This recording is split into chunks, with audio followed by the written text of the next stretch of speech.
All right, this morning, being it's Halloween, we're talking about some scary topics. And as women, we're used to yearly visits to the gynecologist. For some, a urologist appointment may be common, but now a local doctor is combining specialties to help see the bigger picture in women's health. Dr. Roger Beyer joins us live in studio this morning for a Health Matters segment to tell us about this new certification. Good morning to you, doctor. Good morning. So a urogynecologist, what the heck is it? Well, traditionally in medicine, we've treated the pelvis as the bladder has the urologist, the vagina has the gynecologist, and the rectum has the colorectal.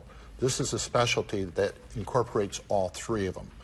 So in the normal physiology, you don't sit down and think each of the compartments that you're going to use, all three of them work together.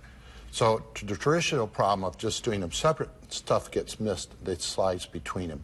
So this specialty focuses on the accidental leakage of urine, the accidental leakage of the stool, and prolapses, or the falling down of the vagina. So how do you know if you should first see a gynecologist over a urogynecologist?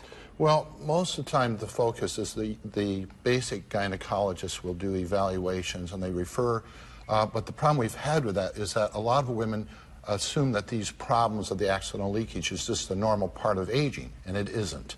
It's always a reflection of some type of damage that's going on.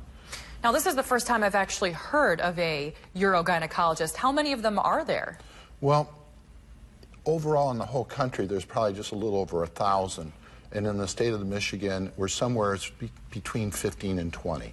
Okay, so you're rare. Yeah, it's very new and it's very highly specialized. So for a lot of women, it can be kind of embarrassing to talk about these topics. If someone is facing an issue, what would you suggest for them? I would say that they need to come in. That's the first step. It's very hard for women to discuss this thing. Like I say, they think it's a normal part of aging.